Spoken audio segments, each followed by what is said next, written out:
तो देखिए, समझिए पहले बेसिक समझिए कि आखिर रिलेशन होता क्या है। सपोज़ कीजिए मेरे पास एक सेट है ए, ठीक है। एक मेरे पास सेट ए है, अपने माइक ऑफ रखेंगे, कोई बोलेगा नहीं, सिर्फ समझने की कोशिश कीजिएगा। एक मेरे पास सेट ए है, सेट ए के अंदर एलिमेंट हैं 3, 2 एंड अनदर सेट मेरे पास बी है जिसके अंदर एलिमेंट हैं 1 एंड 5। अब यहाँ पर ए और बी के बीच में मैंने कार्टेशियन प्रोडक्ट निकाला। ए और बी के बीच जब मैंने कार्टेशियन प्रोडक्ट निकाला तो ये मेरे पास आते हैं 3,1, 3,5, 2,1 एंड 2,5। इनमें से मैं कुछ भी एक आध कार्टेशियन प्रोडक्ट, कितने भी कार्टेशियन प्रोडक्ट मैं ले सकती हूँ और उन्हें लेकर के जो मैं रिलेशन, जो मैं सेट बनाऊँगी, जो भी मैं कॉम्बिनेशन बनाऊँगी, that is called the relation. Suppose करिए मैंने एक ले लिया आर सेट और उसके अंदर सिर्फ 3,1 एंड 2,1 ले लिया, तो ये एक रिलेशन है। किसमें? ए और बी में। एक रिलेशन में ऐसे भी बना सकती हूँ, एक रिलेशन ले लिया मैंने खाली 3,1। एक रिलेशन में ऐसे भी बना सकती हूँ कि वो मैंने ले लिया खाली 3,5, ठीक है। एक रिलेशन ऊपर से रफ कर देती हूँ, एक रिलेशन खाली 2,1 को लेकर बनाया जा सकता है।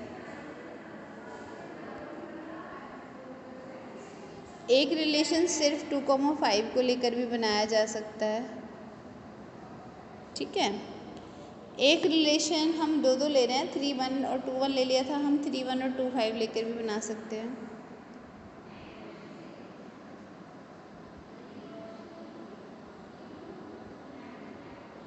एक रिलेशन हम 3,1 को 3,5 के साथ भी बना सकते हैं।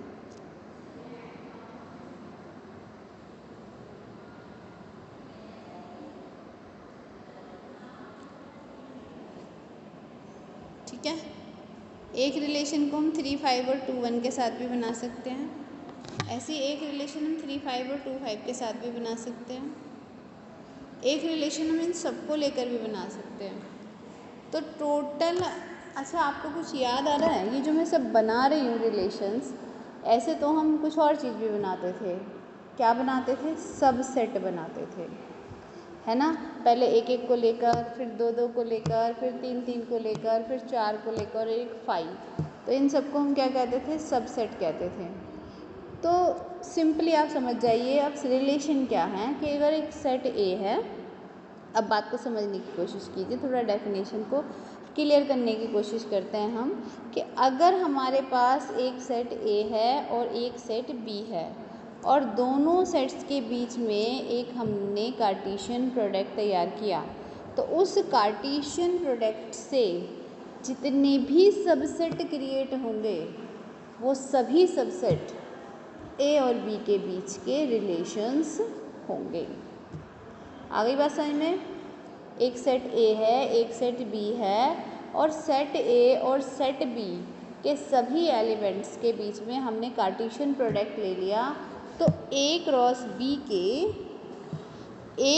बी के जितने भी सबसेट होंगे, ऑल द सबसेट, ये सभी क्या होंगे? रिलेशन होंगे। किसके बीच में? Relation between A and B, relation between A and B.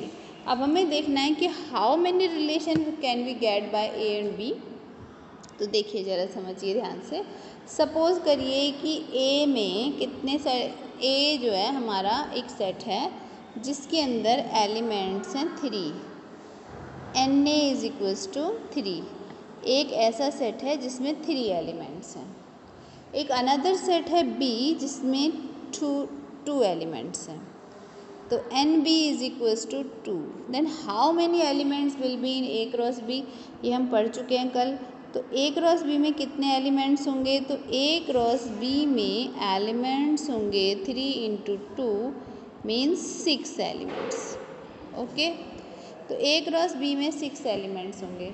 अगर ए क्रॉस बी में 6 एलिमेंट्स हैं तो how many subset of A cross B, बताइए कितने सबसेट्स बनाए जा सकते हैं। हाउ मैनी सबसेट्स, हम जानते हैं कि किसी भी सेट के अंदर अगर n एलिमेंट होते हैं तो उससे सबसेट बनाए जाते हैं 2 की पावर n, 2n। अब यहाँ पर 6 एलिमेंट हैं अगर, तो सबसेट कितने बनेंगे 2:6। ठीक, so these subset are the relation, तो कितने रिलेशन हुए 2:6, यानी ए और बी में नंबर ऑफ रिलेशन कितना हो जाएगा 2:6 यानी 64। तो 64 रिलेशंस बनाए जा सकते हैं बिटवीन ए एंड बी। चलिए थोड़ा सा और क्लियर करते हैं, थोड़ा सा और देखते हैं।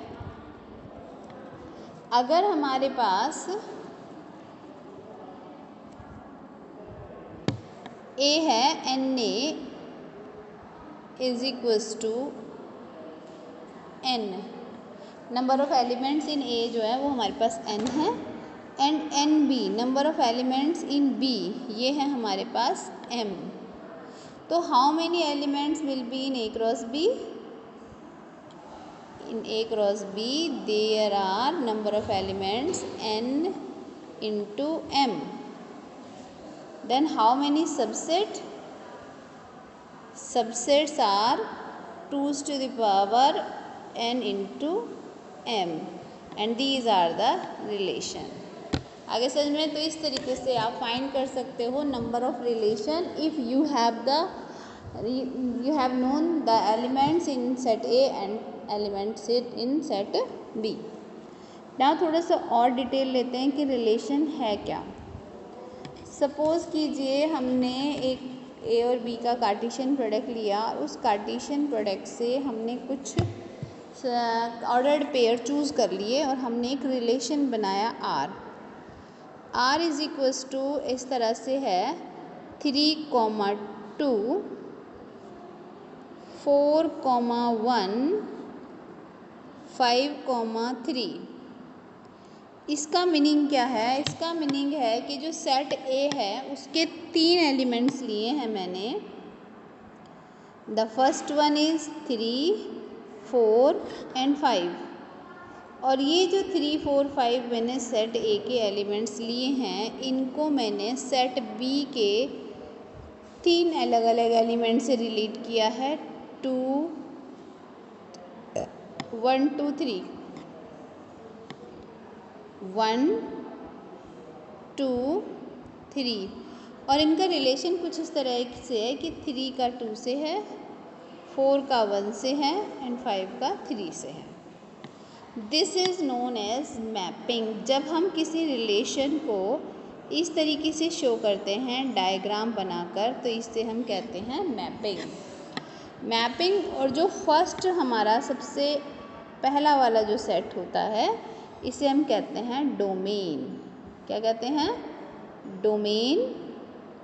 And the second set is known as codomain या रेंज। इसे हम बोलेंगे कोडोमेन या रेंज। अब प्रॉब्लम आती है कि कोडोमेन या रेंज क्यों, कोडोमेन कब और रेंज कब, इसमें भी दिक्कत है। हर जगह पर कोडोमेन या रेंज नहीं बोल सकते हैं अपनी मर्ज़ी से, तो ये कैसे बोलते हैं वो बताती हूँ मैं आपको। सपोज़ कीजिए हमारे पास एक रिलेशन है बिटवीन ए एंड बी और कुछ इस तरह से है। एक रिलेशन ए से बी में रिलेशन है, ये बी है, 1 3 4 5 4 elements are in A and B have 5 elements 3 2 6 5 4 2। Now 1 is related to 2, 3 is related to 3, 4 is related to 6 and 5 is related to 5। ठीक है, तो अगर मैं यहाँ पे कहूँ कि डोमेन, तो what are the domain, domain होगा ए, यानी कि 1 3 4 एंड 5 ये होंगे हमारे डोमेन। एंड कोडोमेन जिनकी मैपिंग हो रही है सिर्फ हम उनको काउंट करेंगे तो वो कोडोमेन होगा, और अगर हमारे पास बी के अंदर जो मैप्ड और अनमैप्ड एलिमेंट्स हैं, जब हम उन सबको काउंट करेंगे तो ये रेंज होगी। समझ में आ रही बात? तो अगर मैं कहूँगी कोडोमेन, ध्यान से समझिएगा, अगर मैंने बोला कोडोमेन, तो कोडोमेन का मतलब है सिर्फ 3, 2, 5 एंड 6, सिर्फ ये सेट जो है ये मेरा कोडोमेन है। बट अगर मैंने कहा रेंज, तो रेंज सॉरी उल्टा बोल दिया मैंने। अगर मैंने कहा कोडोमेन, तो कोडोमेन में ये सारे आ जाते हैं, मैप्ड हों या अनमैप्ड, यानी 3, 2, 3, 4, 5,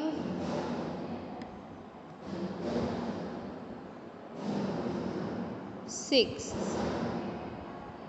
ये सब कोडोमेन में आ जाते हैं। लेकिन जब हम कहेंगे रेंज, तो सिर्फ वही आएंगे जो मैप्ड हैं, मतलब 2, 5, 2, 3, 5, 6,